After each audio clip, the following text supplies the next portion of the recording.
and we're going to start in like 2 minutes. Just want to give you guys a mic check to make everything is good. Testing 1, 2, 3. Portland Police press conference here.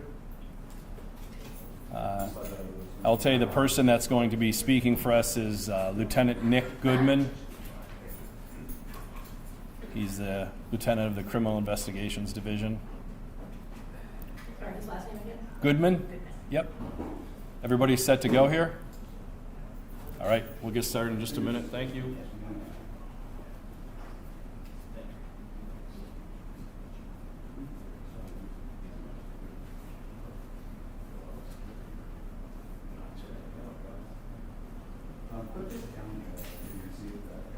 There we go.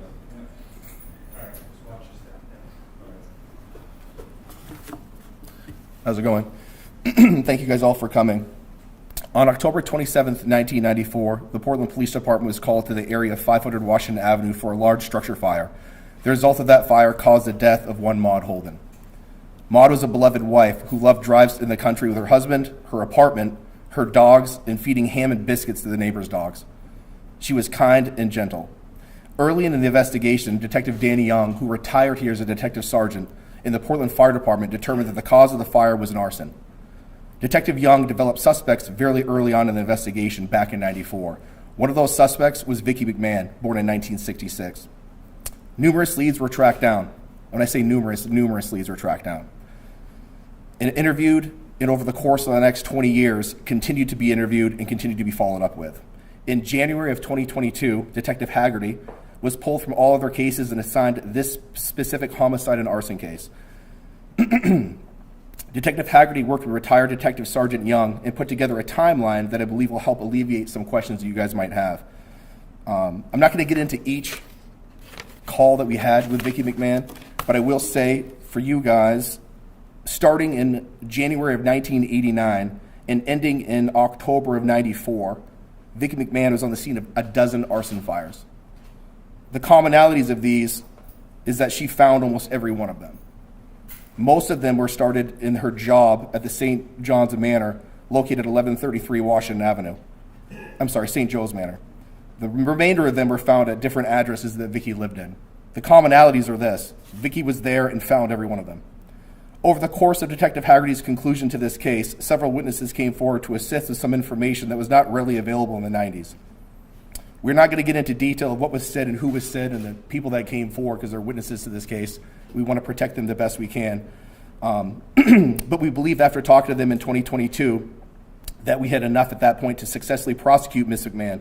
We started marking and making headway into that direction, and Ms. McMahon passed away. The Portland Police Department would like to thank the following people. First and foremost, the Holden family. Everybody talks about scars and healing, and I don't know if that's even a thing. Most of the people that we talk to that go through cold cases say it's like being stabbed and then being stitched, and you always have that scar there. So is it a closure for them? We hope the best that we can give them.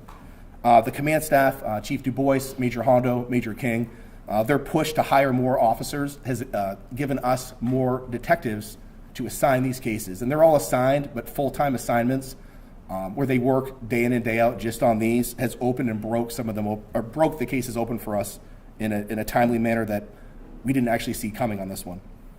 I'd like to thank the detectives in the 90s. We were talking about earlier. In the 90s, we were in 5th grade, some of us here. They worked tirelessly then. This isn't the fact that they didn't do the work then. They did do the work then. It's just some of the people and eyewitnesses came forward again later with more information that they didn't provide in the 90s, which pushed us over that finish line. Detective Haggerty specifically, he worked tirelessly on this case, working with Dan Young. If you guys have followed other cold cases, Haggerty has solved 3, I think, of the 5. He's just an amazing detective and a hard worker. I think it's good to note that the PPD CID has a 100% clearance rate over the course of the last 4 years of homicide, and we have solved 5 cold cases over that time period too, and I think that's due to the officers that we have hired here and more time being spent on these. It's hard to, if you guys aren't a detective, it's hard to understand what I'm saying, but when you pull 4 or 5 detectives or 3 detectives, we still have the crime that's coming in, whether it's shootings or sexual assaults or suicide or overdoses. Those are still covered by us. That workload gets dumped on the other detectives. So they're taking more on so we can finish this as a team. And that doesn't go unnoticed by us, but I think sometimes the public doesn't understand that, so it's good to hit on that. A lot of work goes into these, a lot of time goes into these, and again, we'd like to thank everybody that was involved. And I'm leaving out the fire department. The fire department back in the 90s also was a big help on this, so it would be remiss to not include them as well. So people coming in here just wanting to know what kind of the motive behind this. Was she just a firebug then in your eyes, or did she have a target on these? I don't think we'll ever know. I mean, she passed away. We would love to have interviewed her. We had a couple opportunities back in the 90s where she hired or asked for an attorney, so that never really came to fruition. I don't know if her object was to kill Maude Holden, but starting a fire in a large building, that's bound to happen. You said though she worked at St. Joe's Manor. Is that the old folks' home? Yeah, I don't know if that's open still. I don't know if I think it closed. But yeah, back in the 90s that was open. So was it a nursing home or something? Yes. So she worked there. She discovered more than a dozen fires. You said she was the one. Dozen fires total. I think 5 or 6 at the manor itself. And what do you mean by she found them? Do you mean that she called them in? Well, she found, so the police show up on some of these reports. The police show up, let's say it's in the women's bathroom in the trash. Okay, what's the timeline? Who was here? Well, Vicki McMahon was here. Oh, hi, I found the fire in the trash can. And, I reported to the nursing staff and they called the police. Okay. And that was, I think, five of them is in that kind of area. But the commonality is she's on scene of every one of these. And what was her connection, if there was one, to the Washington Avenue apartment building? She lived there. Okay. She did live there. Yes. And there was reports early on. There was people arguing. Did she live on the second floor? Yeah, I don't know if she lived on the second or third floor. I know Maude lived at the top floor. I'm not sure if she lived on the second or third. Do you know if she was in that argument? I think we suspected that she was, and then some people suspected that she wasn't. So how did she start the fire? Was it on the porch? No, it was actually, I believe, in the hallway. I think a floor below Maude's. It was found by Detective Young, and at the time an evidence tech. They went back out, I think, with a fire investigator, and found. And just to hit on this, arsons are hard to investigate. I'm not an arson investigator. We have arson investigators. This isn't like a gun you can track or a knife that you can measure. They measure by heat or singe marks in an area that normally wouldn't be there, right? So in a hallway, you wouldn't think it'd get really, really hot in an area. So accelerant might be used. And like some of the guys said earlier, everybody owns gas, everybody has matches. So it's hard to narrow that down, right? It's not like a gun used or. Were any of the victims, and relatives, or any of them around or still? Yeah, we actually were cleared of this. We were allowed to clear this case, I think, a couple months ago. And it took us a while to find all of her relatives. We wanted to meet with all of them and explain everything to them before we came to everybody else and kind of expose the whole case to everybody. We wanted them to have the whole case kind of put out in front of them. When you Children she, or great- Vicky, or most?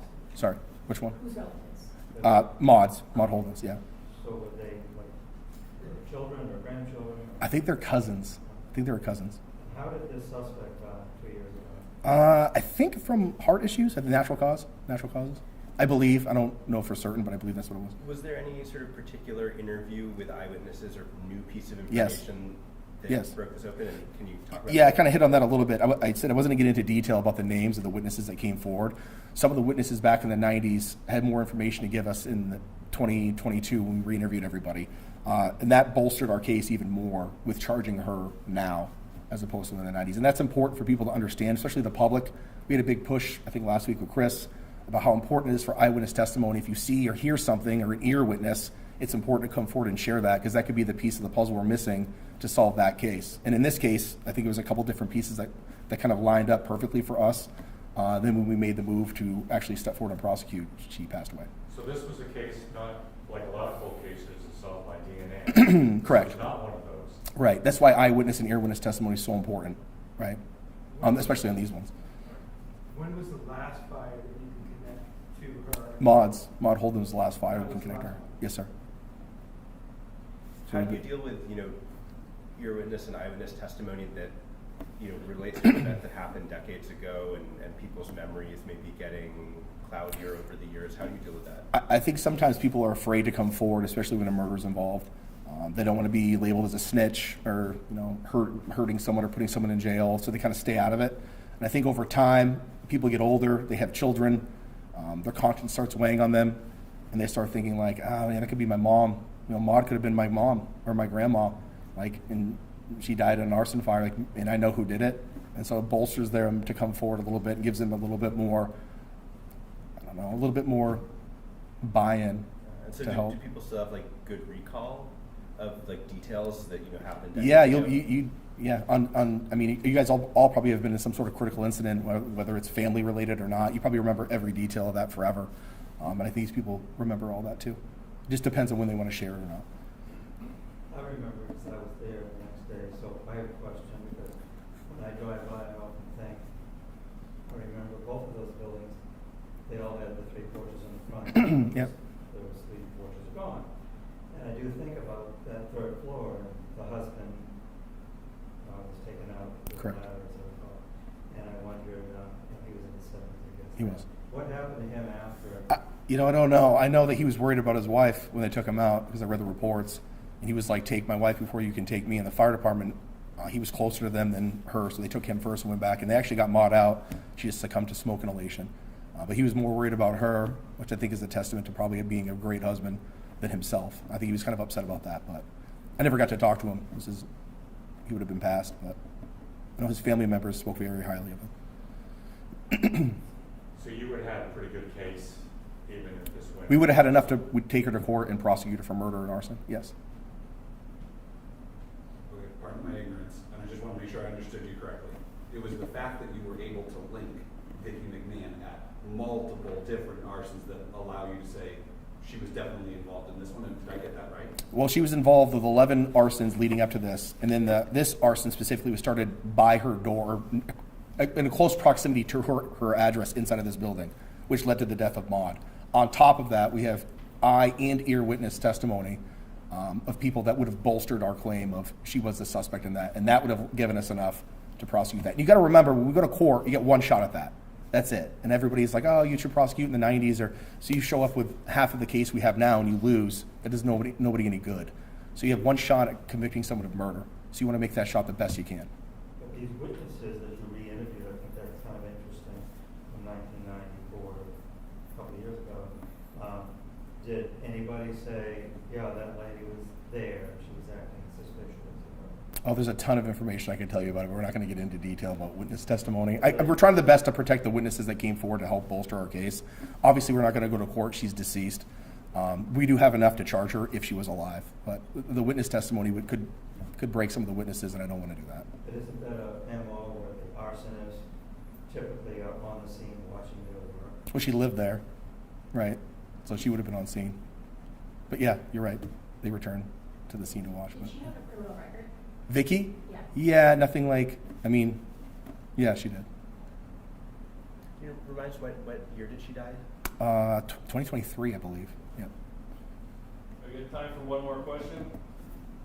When you say she was involved in arsons, can you just explain that a little further? Like, why was she charged? Like, did you know that she set a house on fire or whatever it may be? Like, I can't really hear. Did I know she set a house on fire with a well, baby? So, like, how do you know that she was involved? Well, in these arsons? either she has the worst luck in the world because she's on the scene of a dozen fires that she found every one of them. I mean, probably everybody in this room has never found a fire. Or maybe one is a cop that's proactive, sees a house on fire. She's on the scene of a dozen fires and she finds every one of them. And 4 of them are in her home. Okay. So that leads us to believe she's probably involved with the fire that's outside her home on October 27th. And then the ear and eyewitnesses that came forward over the last 2 years corroborate that. Whether it's she told me, she pointed it out, she confessed it to me, all of that's added into our case and then presented. It just so happens when we were pushing that, she passed away. So we couldn't. When you were speaking with Maude's relatives, what did they say to you when you told them? Detective Haggerty and Suna Shah, who I can't advocate enough for, she's a great asset for us as well. They were humbled by the work that got put in by the detectives, and they were kind of astonished that we were still looking into this. That was my understanding. I wasn't there for that meeting, but they were just happy to have closure, a little closure to the case. All right. Thank you, very guys. much. Thanks, guys.